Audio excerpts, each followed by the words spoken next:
നമസ്കാരം, എല്ലാവർക്കും സുഖം തന്നെയല്ലേ? എല്ലാവർക്കും മിയാസ് ഫുഡ് ബുക്കിലേക്ക് സ്വാഗതം.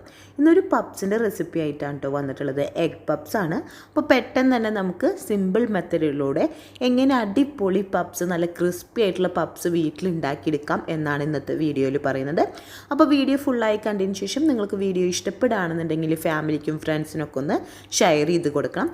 അതേപോലെ തന്നെ ആദ്യമായിട്ടാണ് എൻ്റെ ചാനൽ കാണുന്നതെങ്കിൽ സബ്സ്ക്രൈബ് ചെയ്യാനും തൊട്ടടുത്ത ബെല്ലൈക്കണിൽ നോട്ടിഫിക്കേഷൻ ഓൾ പ്രസ് ചെയ്ത് കഴിഞ്ഞിട്ടുണ്ടെങ്കിൽ എൻ്റെ വീഡിയോസ് ഇടുമ്പോൾ മിസ് ചെയ്യാണ്ട് നിങ്ങൾക്ക് കാണാനും പറ്റും. അപ്പോൾ നമുക്ക് എങ്ങനെയാണ് ഈ അടിപൊളി പപ്സ് ഉണ്ടാക്കിയെടുക്കാൻ നോക്കിയാലോ. ഈ കപ്പോട്ട് 3 കപ്പ് മൈദപ്പൊടി ചേർത്ത് കൊടുത്തിട്ടുണ്ട്. അപ്പോൾ 325 ml മൈദപ്പൊടിയാണ് എടുത്തിട്ടുള്ളത്. ഇതിലേക്ക് ആവശ്യത്തിനുള്ള ഉപ്പ് ചേർത്ത് കൊടുക്കുന്നുണ്ട്. ഒരു 1/4 ടീസ്പൂണിൻ്റെ അടുത്ത് ഉപ്പ് ചേർത്തിട്ടുണ്ട്. ഇതിലേക്ക് 1 ടേബിൾ സ്പൂൺ പഞ്ചസാര ചേർത്ത് കൊടുക്കുന്നുണ്ട്. അതേപോലെ തന്നെ വാനില പൗഡറാണ്, അതൊരു 1/4 ടീസ്പൂണും കൂടി ഇതിലേക്ക് ചേർത്ത് കൊടുക്കുന്നുണ്ട്. ഇല്ലാന്നുണ്ടെങ്കിൽ സ്കിപ്പ് ചെയ്യാം.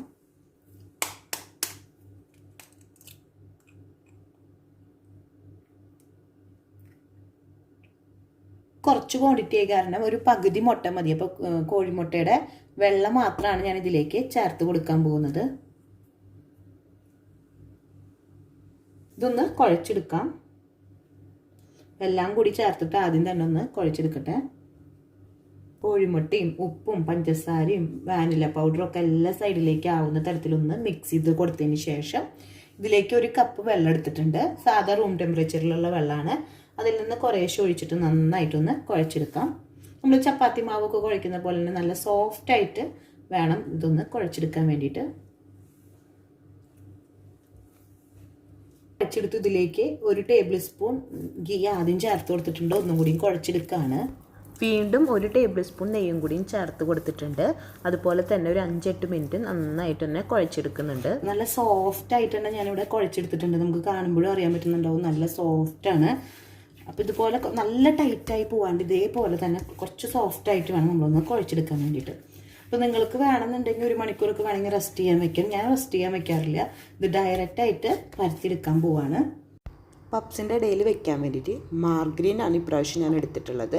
അപ്പോൾ ഇതാണ് ബേക്കറികളിലൊക്കെ യൂസ് ചെയ്യുന്നത് പപ്സ് ഉണ്ടാക്കാൻ വേണ്ടിയിട്ട്.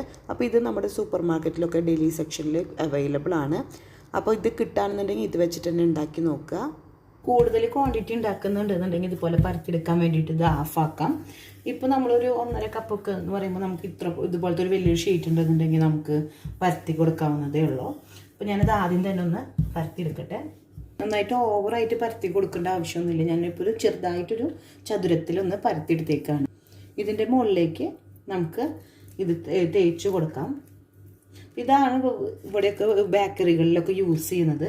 അപ്പോൾ അതിന് പകരം ഇപ്പോൾ നിങ്ങളുടെ കയ്യിൽ ഇല്ലാന്നുണ്ടെങ്കിൽ വെജിറ്റബിൾ ഗീയോ അല്ലാന്നുണ്ടെങ്കിൽ ബട്ടറോ തേച്ച് കൊടുക്കാം.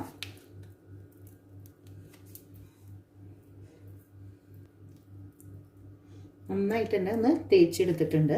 ഇത് നമുക്കൊന്ന് മടക്കി കൊടുക്കാം. 4 ആക്കിയിട്ട് ഒന്ന് മടക്കി വെക്കുകയാണ്. ഇനി നമുക്കിതൊന്ന് വീണ്ടും പരത്തി കൊടുക്കണം. നമ്മുടെ പപ്സിന് ലെയറുകൾ ഉണ്ടാവാൻ വേണ്ടിയിട്ടാണ് ഇതുപോലെ ചെയ്തെടുക്കുന്നത്.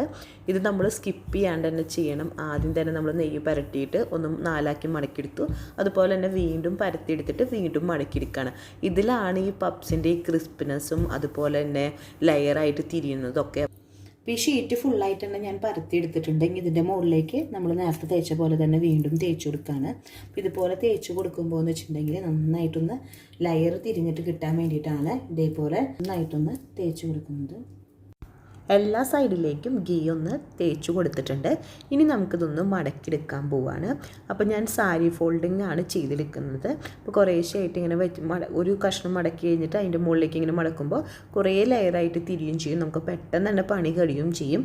അപ്പോൾ ഇതാണ് എനിക്ക് കുറച്ചും കൂടി എളുപ്പമായിട്ട് തോന്നിയിട്ടുള്ളത്. അത് കാരണമാണ് ഈ ഒരു മെത്തേഡ് ഞാൻ ഫോളോ ചെയ്തിട്ടുള്ളത്. അപ്പോൾ നിങ്ങളിപ്പോൾ നിൽക്കുന്ന സ്ഥലത്ത് അത്ര ചൂടില്ല എന്നുണ്ടെന്നുണ്ടെങ്കിൽ ഗീയെ കുറച്ചും കൂടി മെൽറ്റായിട്ട് റൂം ടെമ്പറേച്ചറിലേക്ക് മാറിയതിന് ശേഷം മാത്രം തേച്ച് കൊടുത്താൽ മതി. അപ്പോൾ നല്ല ചൂടൊക്കെയുള്ള സ്ഥലത്താണ് ഇപ്പോൾ നിങ്ങളുള്ളതെന്നുണ്ടെങ്കിൽ ഗീയെ നന്നായിട്ട് റൂം ടെമ്പറേച്ചറിലേക്ക് മാറേണ്ട ആവശ്യമില്ല. ഒരു പകുതി മാറുമ്പോഴേ തന്നെ തേച്ച് കൊടുക്കാം. അല്ലാന്നുണ്ടെങ്കിൽ ഓരോ പ്രാവശ്യം നമ്മൾ ഗീ തേച്ച് കൊടുത്താലും അതൊന്ന് മടക്കിയെടുത്തിട്ട് ഫ്രിഡ്ജിലൊന്ന് ചെയ്യേണ്ടി വരും, ഒന്ന് സെറ്റായി കിട്ടാൻ വേണ്ടിയിട്ട്. അപ്പോൾ അതിനുള്ള സമയം കളയാണ്ടിരിക്കാൻ വേണ്ടിയിട്ടാണ് ഞാനൊരു പകുതി മെൽറ്റ് ആകുമ്പോൾ തന്നെ ഇതിലേക്ക് തേച്ച് കൊടുക്കുന്നത്. അപ്പോൾ ഞാൻ അതൊന്ന് മടക്കിയെടുത്തതിന് ശേഷം ഈ ഒരു സൈഡിലേക്കും കൂടി ഒന്ന് ഗീ എല്ലാ ഭാഗത്തേക്കൊന്ന് ആക്കി കൊടുത്തതിന് ശേഷമാണ് വീണ്ടും മടക്കിയെടുക്കുന്നത്. അതിനുശേഷം നമുക്കിതൊന്ന് റെസ്റ്റ് ചെയ്യാൻ വേണ്ടി വെക്കണം. ഞാനിപ്പോൾ ഒരു 1.5 മണിക്കൂർ ഫ്രിഡ്ജിലേക്കാണ് മാറ്റി കൊടുക്കുന്നത്. അപ്പോൾ ഇതൊന്ന് സെറ്റ് ആവാൻ വേണ്ടിയിട്ട്. അപ്പോൾ നിങ്ങളുടെ അധികം ചൂടില്ലാത്ത സ്ഥലമാണെന്നുണ്ടെങ്കിൽ പുറത്ത് തന്നെ വെച്ചാൽ മതി. അങ്ങനെയാണെന്നുണ്ടെങ്കിൽ ഒരു 3-4 മണിക്കൂർ തന്നെ പുറത്ത് വെക്കണം കേട്ടോ. അപ്പോഴാണ് അത് കറക്റ്റായിട്ട് സെറ്റായി കിട്ടുക. അതിന് ശേഷം വേണം നമുക്കിതൊന്ന് പരത്തിയെടുക്കാൻ വേണ്ടിയിട്ട്. ഇപ്പോൾ ഒരു 2 മണിക്കൂർ കഴിഞ്ഞിട്ടുണ്ട്. അപ്പോൾ ഞാൻ ഫ്രിഡ്ജിൽ ഒരു കണ്ടെയ്നറിലാക്കിയിട്ടാണ് വെച്ചിട്ടുണ്ടായിരുന്നത്. അപ്പോൾ കണ്ടെയ്നറിൽ നിന്ന് കൗണ്ടർ ടോപ്പിലേക്ക് മാറ്റി കൊടുത്തതിന് ശേഷം റോളർ വെച്ചിട്ട് ഇതൊന്ന് റോൾ ചെയ്തെടുക്കുകയാണ്. അപ്പോൾ ഫ്രിഡ്ജിലേക്ക് വെച്ച കാരണം തന്നെ ഇതൊന്ന് സെറ്റായി കിട്ടിയിട്ടുണ്ട്. അപ്പോൾ പുറത്താണ് ഇവിടെ നല്ല ചൂടായ കാരണം അതിൻ്റെ ഉള്ളിലത്തെ ഗീ ഒക്കെ മെൽറ്റായി പോവും. അപ്പോൾ കറക്റ്റായി കിട്ടില്ല. അത് കാരണമാണ് ഫ്രിഡ്ജിലേക്ക് സെറ്റ് ചെയ്യാൻ വേണ്ടി വെക്കാൻ പറഞ്ഞത്. അതിനുശേഷം റോളർ വെച്ചിട്ട് നമുക്ക് നന്നായിട്ടൊന്ന് പരത്തി കൊടുക്കാം. റോളർ വെച്ചിട്ട് നന്നായിട്ട് തന്നെ പരത്തി എടുത്തിട്ടുണ്ട്. അതിനുശേഷം സൈഡൊക്കെ ഒന്ന് കട്ട് ചെയ്ത് കൊടുക്കണം. അപ്പോൾ ഞാനൊരു കത്തി യൂസ് ചെയ്തിട്ട് സൈഡൊന്ന് കട്ട് ചെയ്ത് കൊടുക്കുകയാണ്. അപ്പോഴാണ് കറക്റ്റായിട്ടുള്ള ലെയറൊക്കെ വരുള്ളൂ. നമ്മൾ സൈഡ് അതുപോലെ കട്ട് ചെയ്യാണ്ടിരിക്കുകയാണെങ്കിൽ ലെയർ കറക്റ്റായിട്ട് വരില്ല. അപ്പോൾ അത് കാരണം 4 സൈഡും നമ്മൾ കട്ട് ചെയ്ത് കൊടുക്കണം. അപ്പോൾ ഇതെന്ന് വെച്ചിട്ടുണ്ടെങ്കിൽ കുറച്ചും കൂടി വേണമെങ്കിൽ നിങ്ങൾക്ക് പരത്താം. ഞാനിപ്പോൾ ഒരു 4 എണ്ണമാണ് ഉണ്ടാക്കിയിട്ടുള്ളത്. ഒരു 6 അല്ലെങ്കിൽ 8 വരെണ്ണം വേണമെങ്കിലും നമുക്ക് ആക്കിയെടുക്കാം. അത് നിങ്ങളുടെ ഇഷ്ടത്തിനനുസരിച്ച് ചേഞ്ച് ചെയ്യുക. അപ്പോൾ ഞാൻ കുറച്ച് വലുപ്പത്തിലാണ് കട്ട് ചെയ്തെടുക്കുന്ന കാരണം തന്നെ ഞാനൊരു 4 എണ്ണമാണ് എടുത്തത്.